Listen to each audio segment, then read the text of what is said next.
Hello guys, ayan sa mga nagtatanong ko ano nga bang kinulit ko sa aking buhok. So eto, i-share ko sa inyo. Gumamit ako ng style kit. So eto lang yung ginamit ko dati. So ang ginamit ko ay honey tea brown. So ang kagandahan sa pangkulay na to, ayan, ang ganda-ganda niya. 99 pesos lang siya through 139, depende sa color na inyong pipiliin. Tapos hindi siya nakaka-dry ng buhok. Malambot siya yan. Tapos ang kagustuhan ko dito, hindi nag-fade yung color niya. So kaya ayan, bumili ulit tayo ng bago para naman sa mga nalalapit na meron tayo check out yung website sa Yellow Basket. Ang good. So, napakaganda niya kasi para ka na rin siyang para ka na rin nagpariba. Ang ganda niya, ang lambot siya. Tapos, maganda yung color niya. Hindi siya nag-fade na katulad ng ibang pag matagal na nagkukulay parang orange. Ito pa rin siya.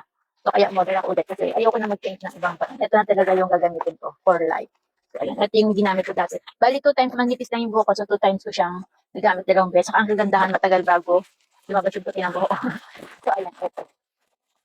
Ang kagandahan nito, hindi siya mabaho, hindi siya masakit sa ilong, hindi siya masakit. Tapos, maganda yung nakasama-sama ng ng pangbanlaw. So, ito kahit pa sa inyo. Ito na siya.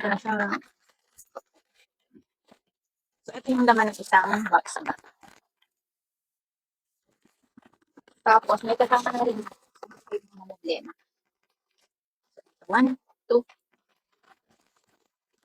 3. Ito yung sinasabi ko sa inyo na gagamitin yung pang-wash kapag tapos na.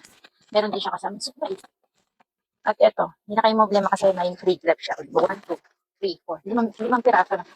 Isang 99 pesos lang to 139.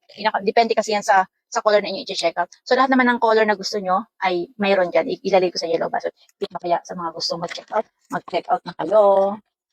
Kung gusto nyo ma-achieve yung pinagkagandang kulay at saka hindi talaga siya nakakadry, promise. Subuko na. Kaya check out nyo na guys. Style fit. Yan ang pandalawang box ko na to. O, di ba? Yan. Check out na.